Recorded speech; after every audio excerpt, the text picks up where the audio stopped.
أشهد أن لا إله إلا الله وحده لا شريك له وأشهد أن محمدا عبده ورسوله أما بعد فأعوذ بالله من الشيطان الرجيم بسم الله الرحمن الرحيم يا أيها الذين آمنوا استجيبوا لله وللرسول إذا دعاكم لما يحييكم ومن يطع الله ورسوله فقد فاز فوزا عظيما ربي اشرح لي صدري ويسر لي أمري واحلل عقدة من لساني يفقهوا قولي ربي يسر ولا تعسر ربي أرني حقائق الأشياء ആദരണീയനായ യോഗാധ്യക്ഷൻ മൗലവി ഷംസുദ്ദീൻ സാഹിബ്, സ്നേഹാദരങ്ങൾ നിറഞ്ഞ സഹോദരന്മാരെ സഹോദരിമാരെ, അസ്സലാമു അലൈക്കും വറഹ്മത്തുള്ളാഹി വബറകാതുഹു. ഖിലാഫത്ത് സുശക്തമായ സംരക്ഷണ കോട്ട എന്നതാണ് എൻ്റെ പ്രസംഗ വിഷയം. ഇവിടെ രണ്ട് കാര്യങ്ങളാണ് നമുക്ക് മനസ്സിലാക്കുവാനുള്ളത്. ഒന്ന്, ഖിലാഫത്തിൻ്റെ സ്ഥാനമാനങ്ങളും അതോടൊപ്പം തന്നെ കാലത്തിൻ്റെ ഖലീഫയോട് എത്രമാത്രം ആത്മാർത്ഥതയോടും പ്രതിബദ്ധതയോടും കൂറോടും കൂടിയിട്ടാണ് ഓരോ അഹ്മദിയും തൻ്റെ ജീവിതം നയിക്കേണ്ടത് എന്ന കാര്യവും, അതോടൊപ്പം തന്നെ നമ്മുടെ വ്യക്തി, കുടുംബം, സമൂഹം എന്നീ തലത്തിൽ നമുക്ക് എങ്ങനെയാണ് ഖിലാഫത്ത് സുരക്ഷയേകുന്നത്, നമ്മുടെ ജീവിതം സമാധാനപൂർവവും പൂർണ്ണവും ധന്യവുമായി തീരുന്നതിന് വേണ്ടി കാലത്തിന്റെ ഖലീഫയോട് എത്രമാത്രം നാം അനുസരണം പുലർത്തേണ്ടതുണ്ട് എന്നിങ്ങനെ രണ്ട് ഭാഗങ്ങളായി ഞാൻ എൻ്റെ ഈ വിഷയത്തെ തരംതിരിച്ചിരിക്കുകയാണ്. ഖിലാഫത്തിനെ കുറിച്ച് ഒരുപാട് കാര്യങ്ങളൊന്നും നിങ്ങളുടെ മുമ്പാകെ വിവരിക്കേണ്ടതില്ല എന്നാണ് ഞാൻ മനസ്സിലാക്കുന്നത്. പക്ഷേ ഇവിടെ രാവിലെ പലരെയും പുതുതായി പരിചയപ്പെടാൻ സാധിച്ചു. നമ്മുടെ മറ്റ് ജില്ലകളിൽ നിന്ന് വന്ന അതിഥികൾ അവരുടെ സുഹൃത്തുക്കളെയും അതുപോലെ തന്നെ അവരുടെ ബന്ധുക്കളെയും, അഹമ്മദികളല്ലാത്ത അവരുടെ സുഹൃത്തുക്കളെയും ബന്ധുക്കളെയും ഒക്കെ ഈ സമ്മേളനത്തിൽ പങ്കെടുക്കുന്നതിന് വേണ്ടി കൊണ്ടുവന്നിട്ടുണ്ട്. അതിനാദ്യമായി ഞാൻ അവർക്ക് പ്രത്യേകം നന്ദി അറിയിക്കുകയാണ്. അപ്പോൾ അവരെ സംബന്ധിച്ച് അവർക്ക് ഖുലഫാഉർ റാഷിദീങ്ങൾ ഹസ്രത്ത് അബൂബക്കർ, ഉമർ, ഉസ്മാൻ, അലി റളിയല്ലാഹു അൻഹും ഇവരെ സംബന്ധിച്ച് അവർ നല്ലവണ്ണം മനസ്സിലാക്കിയിട്ടുള്ളവരാണ്. എന്നാൽ നബി സല്ലല്ലാഹു അലൈഹി വസല്ലമിന് ശേഷം ഈ 4 ഖലീഫമാരോട് കൂടി, അതല്ലെങ്കിൽ നബി സല്ലല്ലാഹു അലൈഹി വസല്ലം ഖിലാഫത്തിന് ഉണ്ടാകുന്ന വ്യത്യസ്തമായ വ്യതിയാനങ്ങളെ സംബന്ധിച്ച് സവിസ്തരം പ്രതിപാദിക്കുമ്പോൾ അതിൽ അമവിയ, അബ്ബാസിയ, ഉസ്മാനിയ ഖിലാഫത്ത് പോലെയുള്ള, അതല്ലെങ്കിൽ നാമമാത്രമായ തുർക്കി ഖിലാഫത്തിനെ പോലെയുള്ള, അതല്ലെങ്കിൽ നമ്മുടെ ഈ ഏർനാടിന്റെ മണ്ണിൽ പാണ്ടിക്കാടും മലപ്പുറത്തിന്റെ പല ഭാഗങ്ങളിലും 1922-24 കാലഘട്ടങ്ങളിൽ ഖിലാഫത്ത് പ്രക്ഷോഭ ലഹളയെ സംബന്ധിച്ചും എല്ലാം തന്നെ അവർ കേട്ടിട്ടും മനസ്സിലാക്കിയിട്ടും ഉണ്ടാകും. യഥാർത്ഥത്തിൽ എന്താണ് ഖിലാഫത്ത്? ഖലീഫ എന്ന് പറയുന്നത്, അല്ലെങ്കിൽ ഖൽഫുൻ എന്ന അറബിയിൽ പറയുന്നത് പിന്നിൽ വരുന്ന ആളെയാണ്. ബാക്ക് വശത്തിനാണ് ഖൽഫുൻ എന്ന് പറയുന്നത്. അപ്പോൾ ഖലീഫ എന്ന് പറയുന്നത് അള്ളാഹു മനുഷ്യരാശിയുടെ നേർമാർഗത്തിന് വേണ്ടി അവർക്ക് മാർഗഭ്രംശം സംഭവിച്ച് അവർക്ക് ധാർമ്മികമായ ച്യുതി സംഭവിക്കുമ്പോൾ അവരെ സൽപന്ഥാവിലൂടെ നയിച്ച് നേർമാർഗം കാണിക്കുന്നതിന് വേണ്ടി അള്ളാഹു എല്ലാ കാലഘട്ടത്തിലും തന്റെ വരിഷ്ഠദാസന്മാരെ പ്രവാചകന്മാരായി നിയോഗിച്ചയച്ചിട്ടുണ്ട്. വലഖദ് വല്ല ഖബ്ലഹും അക്സറുൽ അവ്വലീൻ വലഖദ് അർസൽനാ ഫീഹിം മുൻസരീൻ എന്ന് സൂറ അസ്സാഫാത്തിൽ നമുക്ക് വായിക്കാൻ കഴിയും.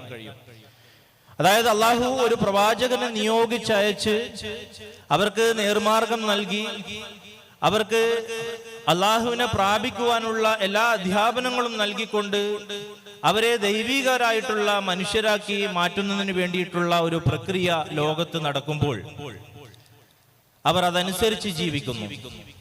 വിശുദ്ധ ഖുർആൻ അത്തരത്തിലുള്ള ആളുകളെ സംബന്ധിച്ച് പറയുന്നു, മിൻഹും മൻ ഖലാ നഹബഹു വമിൻഹും മൻ യൻതളിർ. അവര് പ്രവാചകന്മാരുടെ ആളുകളായിരുന്നു, സഹാബത്ത് എന്ന് നമ്മൾ അവരെ പറയുന്നു. അവർ അള്ളാഹുവിനോടും അവന്റെ റസൂലിനോടും ചെയ്ത എല്ലാ കരാറുകളെയും പൂവണിയിച്ചവരാണ്. അവർ ദൈവികമായിട്ടുള്ള തങ്ങളുടെ അഭിലാഷങ്ങളെ പൂവണിയിച്ചവരാണ്. അവർ അത് സാർത്ഥകമായി കാണിച്ചവരാണ് തങ്ങളുടെ ജീവിതത്തിലൂടെ. വമിൻഹും മൻ യൻതളിർ. എന്നാൽ അതിൽ ചില ആളുകൾ അതിനുവേണ്ടിയുള്ള അവസരങ്ങൾ പാർത്തിരിക്കുന്നവരാണ്. മസീഹ് അലൈഹി സ്വലാത്തു വസ്സലാം നമ്മെ ഉപദേശിച്ചുകൊണ്ട് പറഞ്ഞതും അത് തന്നെയാണ്. അതായത് ഓരോ നന്മയുടെയും മാർഗത്തെ അന്വേഷിച്ചുകൊണ്ട് ആ നന്മകൾ സ്വായത്തമാക്കാൻ വേണ്ടി പരിശ്രമിക്കുക. കാരണം ഏത് മാർഗത്തിലൂടെയാണ് നിങ്ങൾ ദൈവസവിധത്തിൽ സ്വീകരിക്കപ്പെടുക എന്ന് നിങ്ങൾക്കറിയുകയില്ല. അപ്പോൾ അത്തരത്തിലുള്ള ആളുകളായിരുന്നു യഥാർത്ഥത്തിൽ പ്രവാചകന്റെ അനുയായികൾ. പ്രവാചകരെ വിശ്വസിച്ച പ്രഥമ അനുയായികൾ എന്ന് പറയുന്ന സഹാബത്ത് ആ നിലയിൽ ജീവിച്ചവരായിരുന്നു. എന്നാൽ പ്രവാചകന്റെ കാലത്തിന് ശേഷം ബഹുദൂരം സഞ്ചരിക്കുമ്പോൾ പല രീതിയിലുള്ള അധർമ്മങ്ങളും അവരുടെ കർമ്മങ്ങളിൽ കടന്നുകൂടുന്നു. അപ്പോൾ വിശുദ്ധ ഖുർആൻ പറയുന്നു, വലഖദ് വല്ല ഖബ്ലഹും അക്സറുൽ അവ്വലീൻ. അതിൽ ബഹുഭൂരിഭാഗം ആളുകളും അവർ വലാലത്തിലാകുമ്പോൾ, അവർ അധർമ്മത്തിലാകുമ്പോൾ, വലഖദ് അർസൽനാ ഫീഹിം മുൻസരീൻ, അല്ലാഹു അവരിലേക്ക് താക്കീതുകാരായിക്കൊണ്ട് വീണ്ടും പ്രവാചകന്മാരെ നിയോഗിച്ചേക്കുന്നു.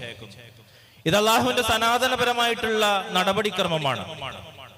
എന്ന് മാത്രമല്ല, ഓരോ പ്രവാചകത്വത്തിന് ശേഷവും മാ കാനത്ത് നബുവത്തുൻ ഖത്തു ഇല്ലാ തബിഅതുഹാ ഖിലാഫ. ഓരോ പ്രവാചകത്വത്തിന് ശേഷവും അവരെ അനുസരിച്ചുകൊണ്ട് അവരുടെ ആ ദൗത്യങ്ങൾ പൂർത്തീകരിക്കുന്നതിന് വേണ്ടി, അത് ലോകത്ത് പ്രബോധിക്കുന്നതിനും പ്രചരിപ്പിക്കുന്നതിനും വേണ്ടി അള്ളാഹു ഖലീഫമാരെ നിയോഗിച്ചയക്കുകയും ചെയ്തിട്ടുണ്ട് എന്ന് നബി സല്ലല്ലാഹു അലൈഹി വസല്ലം തിരുമേനി നമ്മെ പഠിപ്പിക്കുന്നു.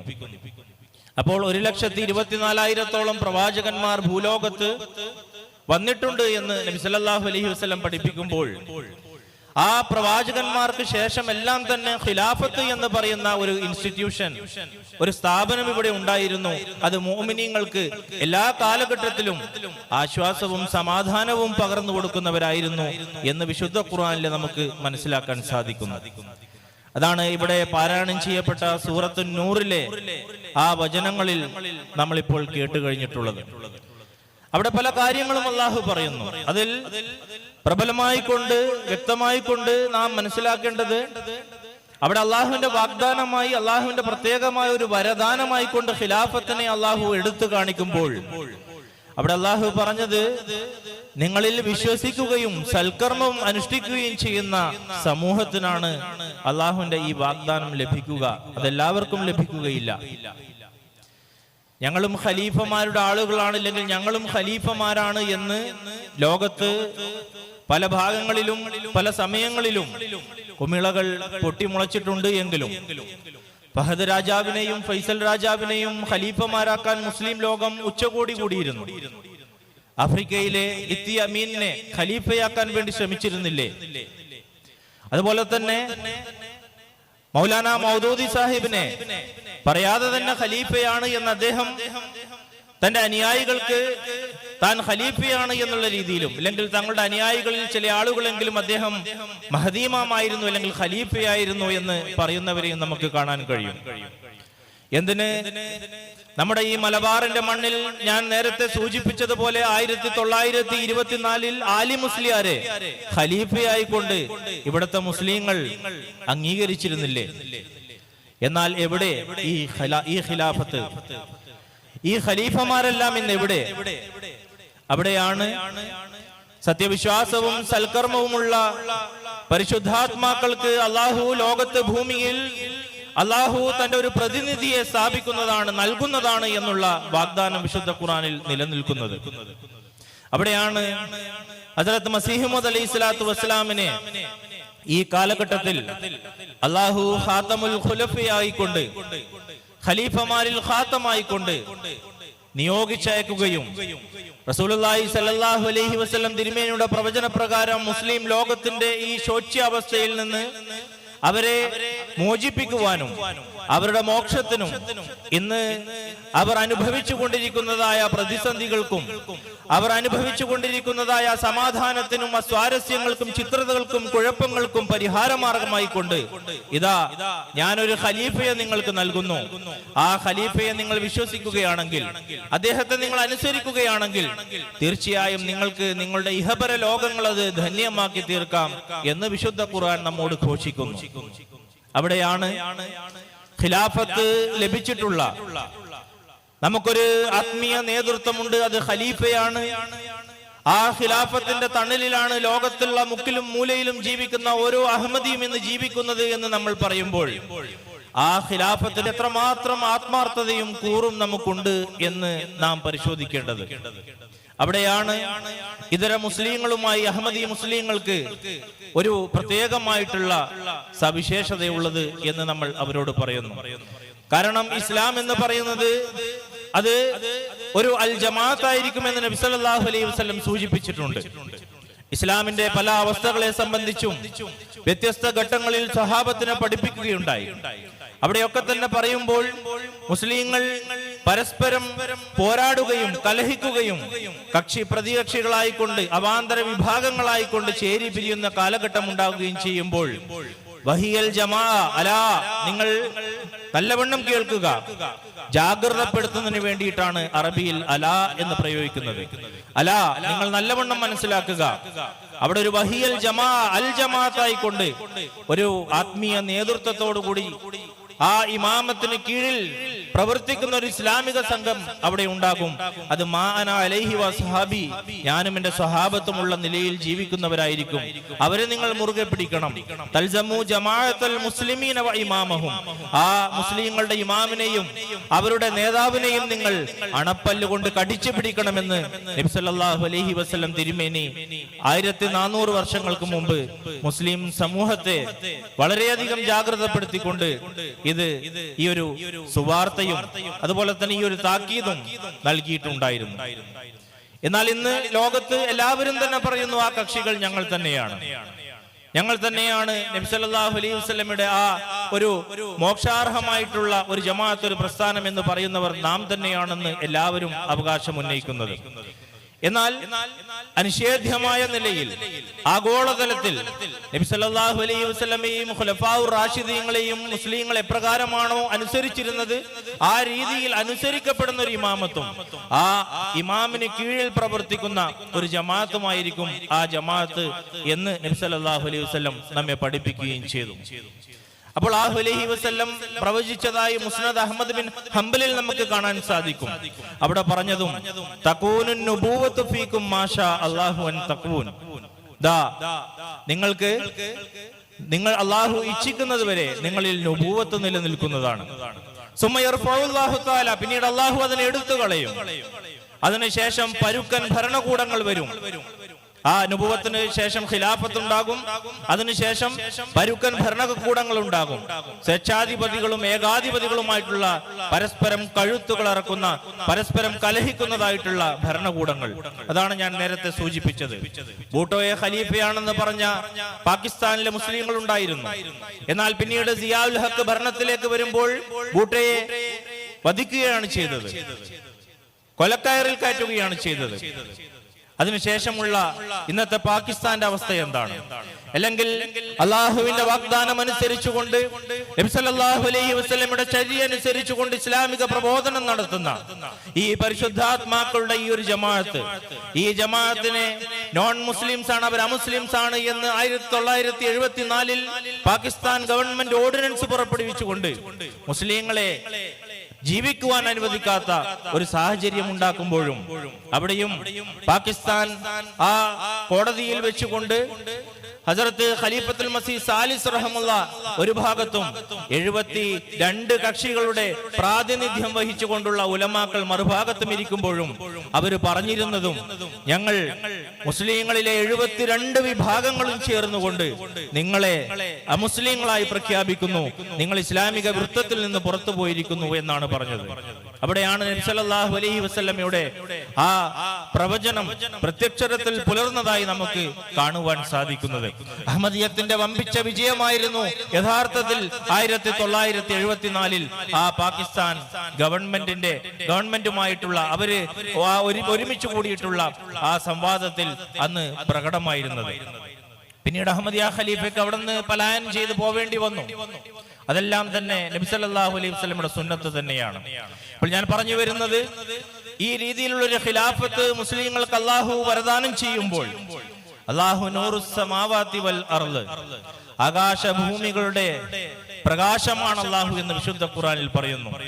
ആ പ്രകാശത്തെ ലോകത്ത് പരത്തുന്നതിന് വേണ്ടി, ആ പ്രകാശത്തെ ലോകത്തിന്റെ ഈ അന്ധകാര നിബിഡമായിട്ടുള്ള ഒരു ജീവിതത്തിൽ കഴിച്ചു കൂട്ടുന്ന ഭൗതികമായിട്ടുള്ള ഭ്രമത്തിൽ മനുഷ്യൻ ഇന്ന് അതിന്റെ അങ്ങേയറ്റത്തെ ഏറ്റവും അധർമ്മമായിട്ടുള്ള ഏറ്റവും അങ്ങേയറ്റ ശോച്യമായിട്ടുള്ള അവസ്ഥയിൽ നിന്ന് മുസ്ലിം സമൂഹം എത്തി നിൽക്കുമ്പോൾ അവിടെയാണ് ഖിലാഫത്തിനെ സംബന്ധിച്ച് ചർച്ച ചെയ്യപ്പെടുന്നത്.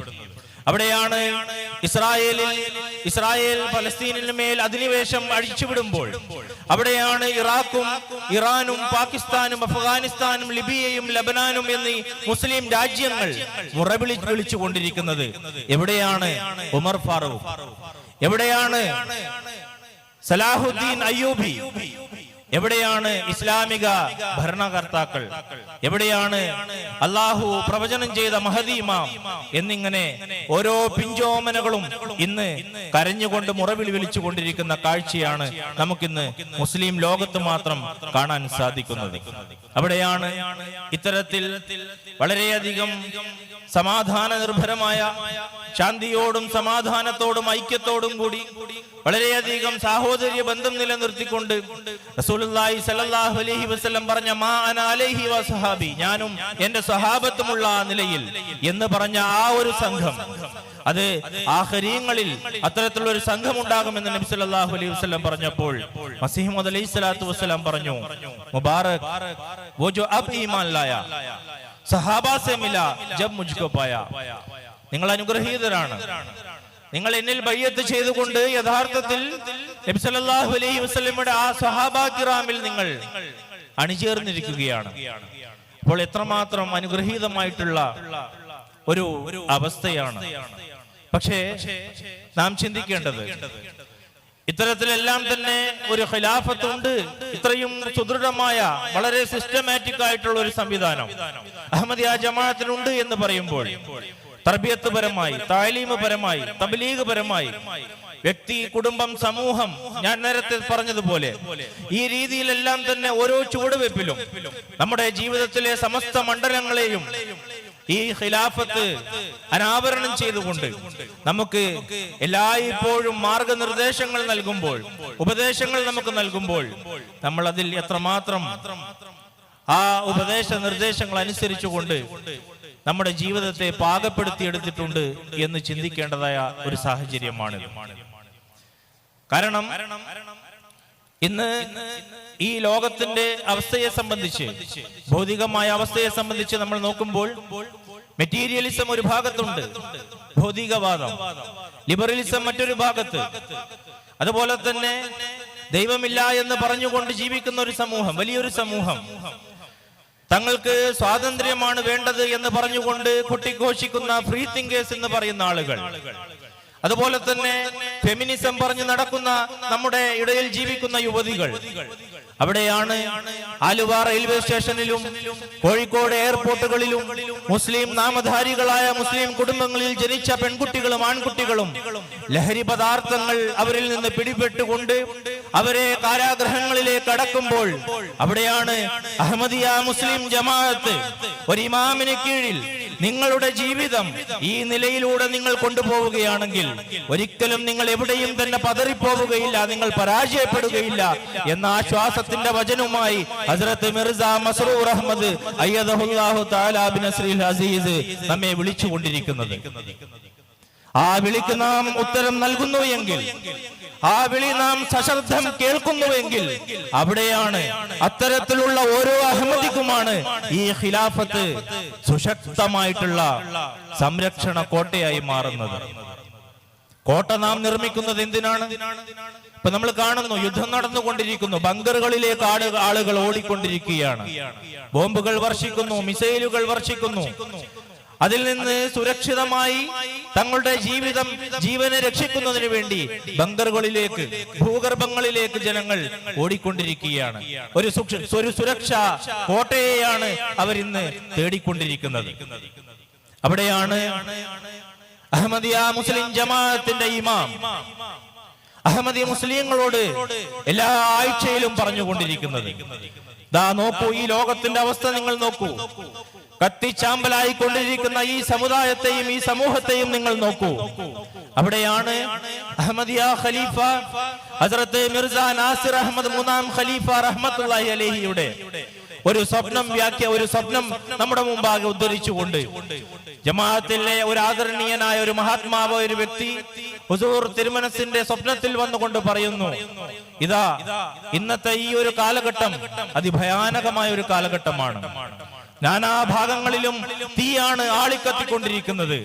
കുടുംബത്തിൽ സമാധാനമില്ല, വ്യക്തികളിൽ സമാധാനമില്ല, സമൂഹങ്ങളിൽ സമാധാനമില്ല, രാജ്യങ്ങളിൽ സമാധാനമില്ല. അരാജകത്വത്തിന്റെയും അസമാധാനത്തിന്റെയും കാർമേഘങ്ങളാണ് ഇന്ന് ഓരോരുത്തരുടെയും മുകളിലൂടെ നമുക്ക് കാണുവാൻ സാധിക്കുന്നത്. അവിടെയാണ് ഇത്തരത്തിലുള്ള സാഹചര്യത്തിൽ നിന്ന് നിങ്ങളൊരു സുരക്ഷാ വലയത്തിലേക്കാണ്, ഒരു സുരക്ഷാ കോട്ടയിലേക്കാണ് നിങ്ങൾ വരാൻ ആഗ്രഹിക്കുന്നത് എങ്കിൽ ദാ നിങ്ങൾ ചൊല്ലിക്കോ, നിങ്ങൾ ചെയ്തോ ഇസ്തിഗ്ഫാർ, അസ്തഗ്ഫിറുല്ലാഹ റബ്ബി മിൻ കുല്ലി ദംബിൻ വഅതൂബു ഇലൈഹി. ഇതാ അല്ലാഹുവിന്റെ മസീഹിനെ അല്ലാഹു ഇൽഹാമിലൂടെ പഠിപ്പിച്ചു, റബ്ബനാ കുല്ലു ഷൈഇൻ ഖാദിമുക റബ്ബനാ ഫഅഫ്ദിനാ വൻസുർനാ വർഹംനാ. അല്ലാഹുവേ, സർവ്വ വസ്തുക്കളും നിന്റെ സേവകരാണ്, നീ ഞങ്ങളെ സഹായിക്കണമേ, നീ ഞങ്ങളെ സംരക്ഷിക്കണമേ എന്ന് ഈ കാലഘട്ടത്തിൽ ഖാതമുൽ ഖുലഫയായിട്ടുള്ള മസീഹ് മൗഊദ് അലൈഹി ഇസ്ലാമിന് അല്ലാഹു ദുആ പഠിപ്പിച്ചു കൊടുക്കുന്നു. ഈ കാലഘട്ടം അങ്ങനെയുള്ള ഒരു കാലഘട്ടമാണ്. അതുകൊണ്ടാണ് അല്ലാഹു ഇത്തരത്തിലുള്ള ദുആകൾ പഠിപ്പിച്ചു കൊടുത്തത്. അത് നമ്മുടെ പ്രിയങ്കരനായ ഖലീഫ ഇന്ന് നമ്മെ ഉണർത്തുന്നു. മൂന്നാം ഖലീഫയുടെ ആ സ്വപ്നത്തെ എടുത്തുദ്ധരിച്ചുകൊണ്ട് വിവരിച്ചുകൊണ്ട് നമ്മോട് പറയുന്നു, ഇന്നത്തെ സാഹചര്യവും ഈ രീതിയിൽ തന്നെയുള്ളതാണ്. അതുകൊണ്ട് നിങ്ങൾ ഇസ്തിഗ്ഫാർ ചെയ്യുകയും അല്ലാഹുവിന്റെ ആ സ്നേഹനിധിയായ ആ പ്രവാചകന് മേൽ നിങ്ങൾ സ്വലാത്തുകൾ വർഷിക്കുകയും ചെയ്തുകൊണ്ട് നിങ്ങളുടെ ഓരോ ദിവസത്തെയും നിങ്ങൾ തള്ളി നീക്കേണ്ടതാണ് എന്ന് ആ മഹാത്മാവ് നമ്മെ കഴിഞ്ഞ ഏതാനും ആഴ്ചകൾക്ക് മുമ്പുള്ള ഖുതുബയിൽ നമ്മെ ഹുസൂർ തിരുമനസ് ഉണർത്തുകയുണ്ടായി. അവിടെ തന്നെയാണ് സുഹൃത്തുക്കളെ, ഖലീഫ എന്ന് പറയുന്ന ആ വ്യക്തി ഒരു വാത്സല്യമതിയായ ഒരു മാതാവിനേക്കാൾ എത്രയോ 10 മടങ്ങ് അധികമാണ് തന്റെ അനുയായികളോട് സ്നേഹവായ്പ വെച്ച് പുലർത്തുന്നത്, യാതൊരു സംശയവുമില്ല. അതുകൊണ്ടാണ് ഇതാ പല രാജ്യങ്ങളും ആറ്റം ബോംബ് അല്ലെങ്കിൽ നൈട്രജൻ ബോംബുകൾ അവർ വർഷിക്കുവാനും ഉപയോഗിക്കുവാനുമുള്ള സാധ്യതകൾ കൂടുതലാണ്. ലോകം ഇന്നൊരു മൂന്നാം ലോക മഹായുദ്ധത്തിന്റെ വക്കിലാണുള്ളത്. അതുകൊണ്ട് തന്നെ ഏത് സമയത്തും എന്തും സംഭവിച്ചേക്കാം. അതുകൊണ്ട് അതിന്റെ റേഡിയേഷനിൽ നിന്നുള്ള സുരക്ഷയ്ക്ക് വേണ്ടി നിങ്ങൾ ഹോമിയോ മരുന്നുകൾ, പ്രതിരോധ മരുന്നുകൾ കഴിക്കുക എന്ന് ആ ഖലീഫ തന്റെ അനുയായികളോട് പറയുകയാണ്. ഇന്ന് ലോകത്ത് ഈ രീതിയിലുള്ള ഏതെങ്കിലും ഒരു ഭൗതികമോ ആത്മീയവുമായിട്ടുള്ള ഒരു നേതൃത്വത്തെയോ ആ നേതൃത്വത്തിന് കീഴിൽ അണിനിരന്ന സംഘം ആളുകളെയോ നമുക്ക് കാണുവാൻ സാധിക്കുമോ? ഹസ്രത്ത് ഖലീഫത്തുൽ മസീഹ് സാലിസ് റഹ്മുള്ള അദ്ദേഹം ഒരിക്കൽ ഡെൻമാർക്ക് പര്യടനത്തിലായിരുന്നു. അദ്ദേഹം ഡെൻമാർക്ക് പര്യടനത്തിലായിരുന്ന സമയത്ത് അദ്ദേഹം തന്റെ ആ താമസ സ്ഥലത്ത്, ആ വീടിന് പുറത്ത് അസ്വസ്ഥനായിക്കൊണ്ട് ഉലാത്തിക്കൊണ്ടിരിക്കുകയാണ്. എന്താണ് സംഭവം എന്നറിയുന്നില്ല. എന്നാൽ ഹുസൂറിന്റെ ആ ബോഡി ഗാർഡിൽപ്പെട്ട ഒരാൾ ഹുസൂർ തിരുമനസിന്റെ പ്രൈവറ്റ് സെക്രട്ടറി അടുത്തേക്ക് പോയി പറയുകയാണ്, ഹുസൂർ എന്തോ വിഷമത്തിലാണെന്ന് തോന്നുന്നു, ഹുസൂർ എന്തോ ഒരു അസ്വസ്ഥതയിലാണ്, കുറെ നേരമായി ഹുസൂർ അങ്ങോട്ടും ഇങ്ങോട്ടും നടന്നുകൊണ്ടിരിക്കുകയാണ്, താങ്കളൊന്ന് പോയി അന്വേഷിക്കൂ, എന്താണ് കാര്യം? അദ്ദേഹം പോവുകയാണ്. അദ്ദേഹം ചൗധരി മുഹമ്മദ് അലി സാഹിബ് അദ്ദേഹം ഹുസൂറിന്റെ അടുത്ത് പോയിക്കൊണ്ട് ചോദിച്ചു, ഹുസൂർ എന്താണ്, താങ്കൾക്ക് എന്തെങ്കിലും വിഷമമോ പ്രയാസമോ ഉണ്ടോ എന്ന് ചോദിച്ചു. അപ്പോൾ ചെങ്കോലും കിരീടവും ഇല്ലാത്ത ലോകത്തുള്ള ഓരോ അഹമ്മദികളുടെയും ഹൃദയങ്ങളെ അടക്കി ഭരിക്കുന്ന ആ സമാധാനത്തിന്റെയും സ്നേഹത്തിന്റെയും സാമ്രാട്ടായിട്ടുള്ള ഖലീഫ, ആ ഖലീഫ പറഞ്ഞത് എന്താണ്? ഞാൻ അല്പ പ്രയാസത്തിൽ തന്നെയാണ്. എന്തായിരുന്നു കാരണം? കാരണം ഹുസൂറിന് എന്തെങ്കിലും അസുഖമാണോ? ഹുസൂറിന്റെ ഭാര്യ മക്കൾക്ക് എന്തെങ്കിലും അസുഖമാണോ? ഹുസൂറിന്റെ കുടുംബങ്ങൾക്ക് എന്തെങ്കിലും അസ്വസ്ഥതയാണോ? ഒരിക്കലുമല്ല. ഹുസൂർ പറയുന്നു, ഒരു സഹോദരി എനിക്ക് നിത്യേന കത്തെഴുതാറുണ്ടായിരുന്നു. സുഖമില്ലാത്ത ഒരു കുട്ടി അവർക്കുണ്ട്. അവര് നിത്യേന എനിക്ക് കത്തെഴുതിക്കൊണ്ട് എന്നോട് ദുആക്ക് അപേക്ഷിക്കുന്നു. പക്ഷേ 2-3 ദിവസങ്ങളായിട്ട് അവരുടെ കത്ത് എനിക്ക് വരുന്നതായി കാണുന്നില്ല. ഞാൻ അസ്വസ്ഥനാണ്, ഞാൻ പ്രയാസത്തിലാണ്. അവർക്ക് എന്താണ് സംഭവിച്ചത്? അപ്പോൾ നോക്കുക, ലോകത്തിന്റെ ഏതോ ഒരു മുക്കിൽ, ഏതോ ഒരു കോണിൽ ഏതോ ഒരു സഹോദരി നേരിട്ട് കണ്ടിട്ട് പോലും ഉണ്ടാവുകയില്ല. ആ ഒരു സ്ത്രീക്ക് വേണ്ടി ആ സ്ത്രീയുടെ കത്ത് 3 ദിവസമായി ലഭിക്കാതിരുന്നപ്പോൾ ആ ഖലീഫയുടെ ഹൃദയം എത്രമാത്രം വേദനയോട് കൂടിയിട്ടാണ് അവരെ ഓർക്കുകയും അവർക്ക് വേണ്ടി ദുആ ചെയ്യുകയും ചെയ്യുന്നത് എന്ന് നോക്കുക. അപ്പോൾ ഇത്തരത്തിലുള്ളൊരു ആത്മീയ നേതൃത്വം, അള്ളാഹുവിന്റെ പ്രതിനിധിയായ ഖലീഫ, ആ ഖിലാഫത്തിന്റെ തണലിൽ ജീവിക്കുന്ന നാം എത്രമാത്രം ഭാഗ്യവാന്മാരാണ് എന്ന് നമ്മൾ ഇത്തരുണത്തിലൊന്ന് ആലോചിച്ചു നോക്കുക. നമ്മൾ എത്രമാത്രം ഭാഗ്യവാന്മാരാണ്.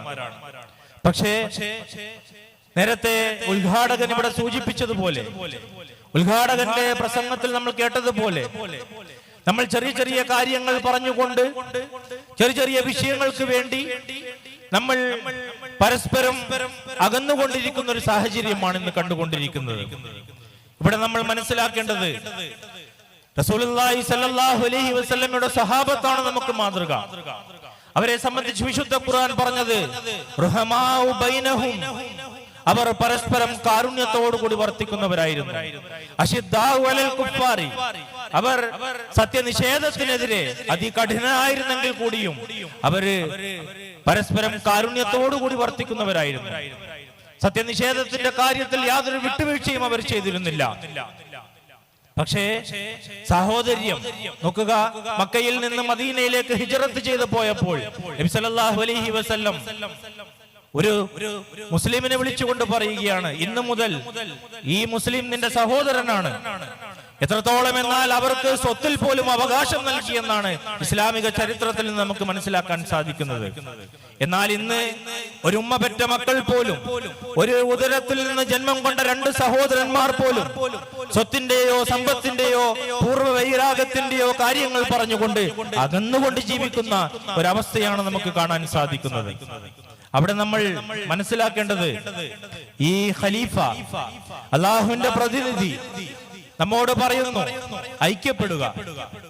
ഇന്നമൽ മുഅ്മിനൂന ഇഖ്വ, മുഅ്മിനീങ്ങൾ പരസ്പരം സഹോദരൻ. 2 സഹോദരന്മാരെ പോലെ ആയിത്തീരാത്തിടത്തോളം നിങ്ങൾ ആകാശത്തിൽ എന്റെ ജമാഅത്തിലാണെന്ന് ഗണിക്കപ്പെടുകയില്ല. അതിനുവേണ്ടി നമ്മുടെ പ്രിയങ്കരനായ ഖലീഫ നമ്മെ വിളിച്ചുകൊണ്ടിരിക്കുന്നു. കർമ്മ സംസ്കരണത്തിന് വേണ്ടി വിളിച്ചുകൊണ്ടിരിക്കുന്നു. സാഹോദര്യ ബന്ധങ്ങൾ ഊട്ടിയുറപ്പിക്കുന്നതിന് വേണ്ടി വിളിച്ചുകൊണ്ടിരിക്കുന്നു. പക്ഷേ ഇതെല്ലാം കേട്ടുകൊണ്ടും ഇതെല്ലാം തന്നെ ഇവിടെ ഈ ചെവിയിലൂടെ കേട്ട് ഈ ചെവിയിലൂടെ നമ്മൾ പുറത്തേക്ക് വിടുകയാണ് എങ്കിൽ, അത് നമ്മൾ അനുസരിക്കുന്നില്ല എങ്കിൽ, അവിടെ ഒരിക്കലും തന്നെ സഹോദരരെ ആ ഖിലാഫത്ത് നമുക്ക് യാതൊരു രീതിയിലുള്ള സംരക്ഷണ കോട്ടയുമാവുകയില്ല എന്ന് നമ്മൾ ഇത്തരണത്തിൽ മനസ്സിലാക്കേണ്ടതുണ്ട്. അത്തിയുല്ലാഹ വ അത്തിയുർ റസൂല വ ഉലിൽ അംരി മിൻകും എന്ന വിശുദ്ധ ഖുർആന്റെ വചനത്തിനെ വിശദീകരിച്ചുകൊണ്ട് ഹസ്രത്ത് ഖലീഫത്തുൽ മസീഹ് റാബി റഹ്മത്തുള്ള ഒരിക്കൽ ജമാഅത്തിനെ ഉപദേശിച്ചുകൊണ്ട് പറയുകയുണ്ടായി, നിങ്ങൾ നോക്കൂ, നബി സല്ലല്ലാഹു അലൈഹി വസല്ലമയുടെ കാലഘട്ടത്തിൽ നബി സല്ലല്ലാഹു അലൈഹി വസല്ലം ഇമാമത്ത് നിൽക്കുമ്പോൾ, നമസ്കരിപ്പിക്കുമ്പോൾ അദ്ദേഹത്തിന് പിന്നിൽ ധാരാളം ആളുകൾ നമസ്കരിച്ചിരുന്നു. നേരത്തെ പറഞ്ഞ ആത്മാർത്ഥരായ സ്വഹാബത്ത് നമസ്കരിച്ചിരുന്നു. ആ സ്വഹാബത്തിന് വേണ്ടി നബി സല്ലല്ലാഹു അലൈഹി വസല്ലം ചെയ്ത എല്ലാ ദുആകളും അല്ലാഹു അവരുടെ ഹക്കിൽ പൂർത്തീകരിച്ചിട്ടുണ്ട്, യാതൊരു സംശയവുമില്ല. എന്നാൽ ഹൃദയങ്ങളിൽ കാപട്യമുള്ള മുനാഫിക്കീങ്ങളും നബി സല്ലല്ലാഹു അലൈഹി വസല്ലം തിരുമേനിയുടെ പിറകിൽ നമസ്കരിക്കാറുണ്ടായിരുന്നു. അവരുടെ ഉദ്ദേശ്യം മറ്റൊന്നായിരുന്നു. അവര് സഹോദരങ്ങളുമായി രഞ്ജിപ്പിൽ വന്നിരുന്നില്ല. അവർ പരസ്പരം കടമകൾ നിറവേറ്റിയിരുന്നില്ല. അവർ പൈശാചികമായിട്ടുള്ള ഒരു രീതിയിലായിരുന്നു അവർ തങ്ങളുടെ ജീവിതം നയിച്ചുകൊണ്ടിരുന്നത്. അതുകൊണ്ട് തന്നെ ഇയ്യാക നഅ്ബുദു വ ഇയ്യാക നസ്തഈൻ എന്ന ദുആയോ ഇഹ്ദിനസ് സിറാത്തൽ മുസ്തഖീം എന്ന ദുആയോ നബി സല്ലല്ലാഹു അലൈഹി വസല്ലം ചെയ്യുമ്പോൾ അല്ലാഹുവിന്റെ മലക്കുകൾ അർശിൽ നിന്ന് ആമീൻ ചൊല്ലുമ്പോൾ ഒരിക്കലും തന്നെ ഇത്തരത്തിലുള്ള കപടവിശ്വാസികളുടെ ഹക്കിൽ അല്ലാഹു ആ ഒരൊറ്റ ദുആ പോലും സ്വീകരിച്ചിരുന്നില്ല. അതുകൊണ്ട് അല്ലയോ അഹമ്മദികളെ, എനിക്ക് നിങ്ങളോട് പറയാനുള്ളത്, ഞാൻ ലോകത്തിന്റെ ഏത് ഭാഗത്തായാലും ഏത് മുക്കിലും മൂലയിലുമാണെങ്കിലും ഞാൻ നിങ്ങൾക്ക് വേണ്ടി ദുആ ചെയ്യുന്നു. ലോകത്തുള്ള ഓരോ അഹമ്മദിക്കും വേണ്ടി ഞാൻ ദുആ ചെയ്യുന്നു. നമ്മുടെ പ്രിയങ്കരനായ ഖലീഫ ഏതാനും വർഷങ്ങൾക്ക് മുമ്പ് പറഞ്ഞൊരു കാര്യം ഞാൻ ഇവിടെ ഓർക്കുകയാണ്. ഞാൻ ഉറങ്ങുന്നതിന് മുമ്പായി ഭാവനാത്മകമായി സങ്കല്പത്തിലൂടെ ലോകത്തുള്ള എല്ലാ അഹമ്മദി രാജ്യങ്ങളും സഞ്ചരിച്ചുകൊണ്ട് ഓരോ അഹമ്മദികൾക്കും വേണ്ടി ദുആ ചെയ്തിട്ടല്ലാതെ ഞാൻ കിടന്നുറങ്ങാറില്ല എന്ന് കാലത്തിന്റെ ഖലീഫ പറയുന്നു. ഇതെന്തെങ്കിലും അതിശയോക്തി പറയുകയാണോ ആ മഹാത്മാവ്? ഇതാരെങ്കിലും സൂചിപ്പിക്കാൻ വേണ്ടി പറയുകയാണോ? ഒരിക്കലുമല്ല. തന്റെ ഓഫീസിൽ തന്റെ മേശപ്പുറത്ത് നിന്ന് ഒരു കടലാസ് കാറ്റിൽ പറന്നുകൊണ്ട് താഴത്തേക്ക് വീഴുമ്പോൾ അദ്ദേഹത്തോടൊപ്പമുള്ള പ്രൈവറ്റ് സെക്രട്ടറിയോ സഹായിയോ അത് എടുക്കാൻ പോകുമ്പോൾ ദയവ് ചെയ്തത് നിങ്ങൾ എടുക്കരുത്. അത് എനിക്ക് വേണ്ടി ദുആക്ക് അപേക്ഷിച്ചുകൊണ്ട് അയച്ച ഒരു അഹമ്മദിയുടെ ഹൃദയമാണ് എന്ന് പറഞ്ഞുകൊണ്ട് ആ കടലാസ് തുണ്ടത്തെ നെഞ്ചിലേക്ക് ചേർത്ത് പിടിക്കുന്ന ഒരു ഖലീഫയുണ്ട് നമുക്ക് എങ്കിൽ ആ ഖിലാഫത്തിന്റെ ശബ്ദങ്ങളെ നമ്മൾ അനുസരിക്കുന്നുണ്ടോ എന്ന് ഓർക്കുവാൻ വേണ്ടിയിട്ടുള്ള ഒരു സദസ്സാണ് ഈ സദസ്സ്. അപ്പോൾ ഞാൻ പറഞ്ഞു വന്നത്, ഖലീഫത്തുൽ മസീഹ് റാബി പറയുന്നത്, അപ്പോൾ നിങ്ങൾ മനസ്സിലാക്കുക, ഞാൻ എവിടെയായിരുന്നാലും അല്ലാഹു തീർച്ചയായും ആത്മാർത്ഥരായ ഓരോ അഹമ്മദികളിലും എന്റെ ദുആ സ്വീകരിക്കുക തന്നെ ചെയ്യും, യാതൊരു സംശയവുമില്ല. പക്ഷേ അവിടെ അല്ലാഹു പറഞ്ഞു, വഅദല്ലാഹു അല്ലദീന ആമനൂ മിൻകും വഅമിലുസ് സ്വാലിഹാത്തി, വിശ്വസിക്കുകയും സൽക്കർമ്മങ്ങൾ അനുഷ്ഠിക്കുകയും. അവിടെയും നമ്മൾ ഒന്നുകൂടി ആഴത്തിലേക്ക് ഇറങ്ങേണ്ടതുണ്ട്. നമ്മളിൽ പലരും നമസ്കരിക്കുന്നു, നമ്മളിൽ പലരും നോമ്പെടുക്കുന്നു, ഇത്യാദി ആരാധന കർമ്മങ്ങളെല്ലാം തന്നെ ചെയ്യുന്നു. ചിലപ്പോൾ പള്ളിയുടെ ഒന്നാമത്തെ സഫിലായിരിക്കും. പക്ഷേ റസൂലുള്ളാഹി സ്വല്ലല്ലാഹു അലൈഹി വസല്ലം പറയുന്നു, സ്വന്തം സഹോദരനുമായി ഐക്യത്തിൽ ഏർപ്പെടുന്നില്ല എങ്കിൽ, രഞ്ജിപ്പിലാകുന്നില്ല എങ്കിൽ ഖിയാമത്ത് നാളിൽ അത്തരക്കാരുടെ നമസ്കാരങ്ങളും ഇബാദത്തുകളും അവരുടെ മുഖത്തേക്ക് വലിച്ചെറിയപ്പെടുന്ന ഒരു നിമിഷവും വരാനുണ്ട് എന്ന് നിങ്ങൾ മനസ്സിലാക്കുക എന്ന് നബി സല്ലല്ലാഹു അലൈഹി വസല്ലം പഠിപ്പിക്കുന്നു. അവിടെയാണ് നാം മനസ്സിലാക്കേണ്ടത്. അവിടെയാണ് മസീഹ് മൗഊദ് അലൈഹി സ്വലാത്തു വസ്സലാമിന്റെയും ഖലീഫമാരുടെയും ഈ ദുആകൾ അല്ലെങ്കിൽ അവരുടെ ആ നിർദ്ദേശങ്ങൾ, ഉപദേശങ്ങൾ അത് പാലിക്കുമ്പോൾ മാത്രമേ നമുക്ക് ഈ പറയുന്ന അനുഗ്രഹങ്ങൾക്കെല്ലാം തന്നെ അവകാശികളാകാൻ സാധിക്കുകയുള്ളൂ എന്ന് നാം മനസ്സിലാക്കുക. ഞാൻ നേരത്തെ പറഞ്ഞ ലോകത്തിന്റെ അവസ്ഥ വളരെ അപകടത്തിൽ നിന്ന് അപകടത്തിലേക്ക് പോയിക്കൊണ്ടിരിക്കുകയാണ്. തങ്ങളുടെ അമലുകളെ നന്നാക്കി തീർക്കുകയും അള്ളാഹുവിന്റെ ഇംഗിതമനുസരിച്ചുകൊണ്ട് കാലത്തിന്റെ ഖലീഫയുടെ ചുവടോടൊപ്പം ചുവട് വെക്കുകയും ചെയ്യുന്നില്ല എങ്കിൽ നമ്മൾ പിശാചിന്റേതായിട്ടുള്ള പിടുത്തത്തിൽ നമ്മൾ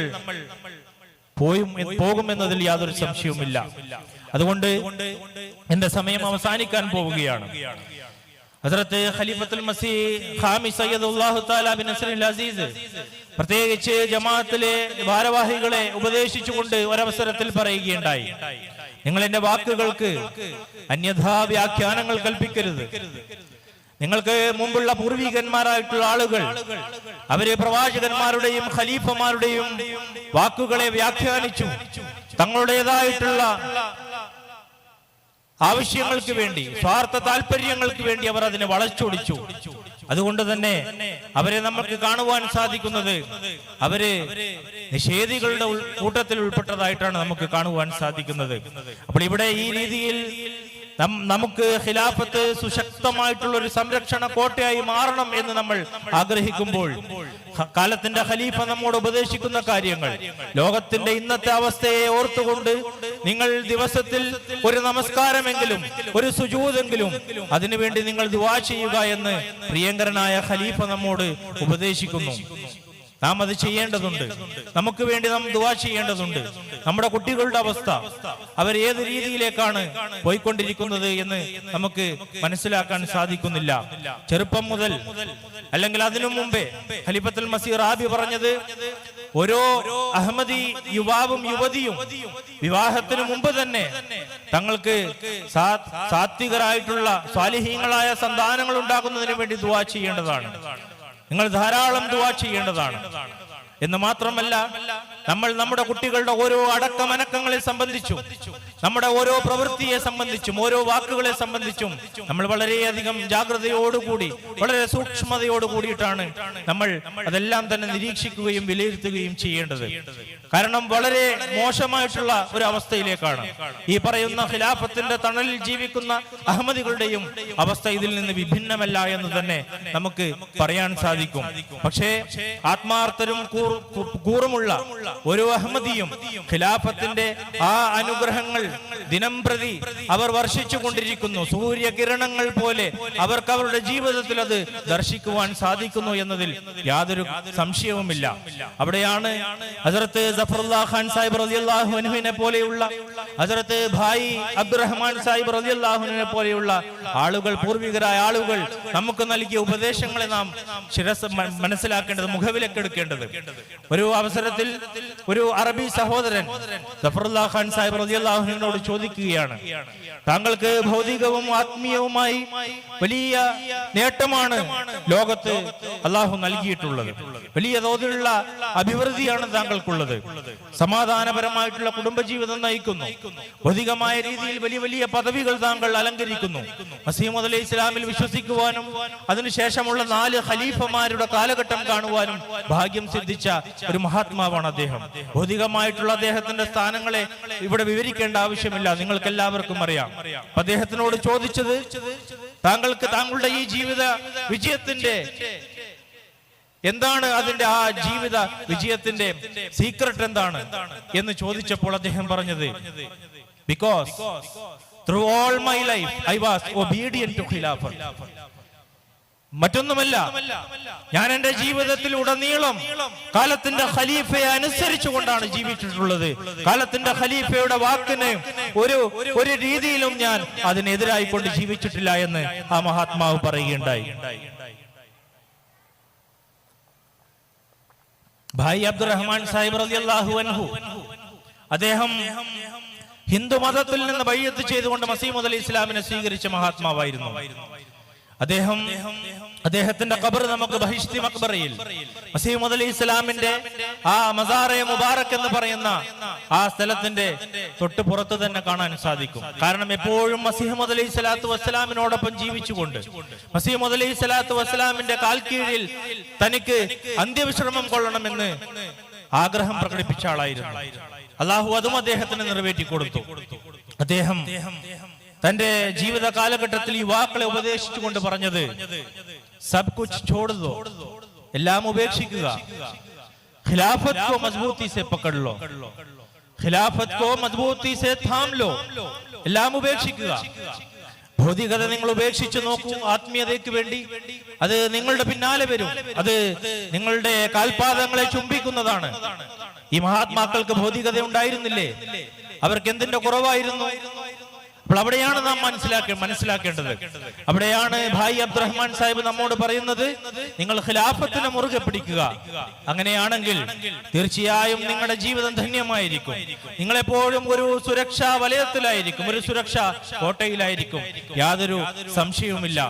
അള്ളാഹു എനിക്കും നിങ്ങൾക്കും കാലത്തിന്റെ ഖലീഫയുടെ ഓരോ വാക്കുകളെയും ശിരസാവഹിച്ചുകൊണ്ട് ലബ്ബൈക് യാ ഇമാമന എന്ന് പറഞ്ഞുകൊണ്ട് മൂസാ നബിയുടെ അനുയായികൾ പറഞ്ഞതുപോലെ നീയും നിന്റെ റബ്ബും പോയി പോരാടുക, ഞങ്ങൾ ഇവിടെ തന്നെ ഇരുന്നു കൊള്ളാം, വിജയം വന്നു കഴിഞ്ഞാൽ ഞങ്ങളും അതിൽ പങ്കാളികളായിക്കൊള്ളാം എന്നല്ല നബി സല്ലല്ലാഹു അലൈഹി വസല്ലമയുടെ ആ തിരു സഹാബത്ത് പറഞ്ഞിരുന്നത്. അവര് പറഞ്ഞിരുന്നത്, അല്ലാഹുവിന്റെ റസൂലേ, ഞങ്ങൾ താങ്കളുടെ മുന്നിൽ നിന്നും പിന്നിൽ നിന്നും താങ്കളുടെ വലത് നിന്നും ഇടത് നിന്നും പോരാടുന്നതാണ്. ഞങ്ങളുടെ മൃതശരീരങ്ങളിൽ ചവിട്ടിക്കൊണ്ടല്ലാതെ താങ്കളുടെ അടുത്തേക്ക് എത്തുവാൻ ഈ ശത്രുക്കൾക്ക് ഒരിക്കലും തന്നെ സാധിക്കുകയില്ല എന്ന് അഷ്റഫുൽ ഖൽഖ് മുഹമ്മദ് മുസ്തഫ സല്ലല്ലാഹു അലൈഹി വസല്ലം തിരുമേനിയുടെ അനുയായികൾ പറഞ്ഞുവെങ്കിൽ ഇന്ന് ലബ്ബൈക് യാ ഇമാമന എന്ന് പറഞ്ഞുകൊണ്ട് അല്ലാഹുവിന്റെ ഖലീഫ നമ്മോട് പറയുന്ന ഓരോ കാര്യങ്ങളും നമ്മുടെ വ്യക്തിപരമായ ജീവിതത്തിലും കുടുംബപരമായ ജീവിതത്തിലും സാമൂഹ്യമായിട്ടുള്ള ജീവിതത്തിലും എല്ലാം തന്നെ നമുക്ക് പ്രാവർത്തികമാക്കുവാനുള്ള തൗഫീഖും സൗഭാഗ്യവും അല്ലാഹു നൽകി അനുഗ്രഹിക്കട്ടെ. വാഖിറു ദഅവാന അൽഹംദുലില്ലാഹി റബ്ബിൽ ആലമീൻ. ജസാകുമുല്ലാഹ്.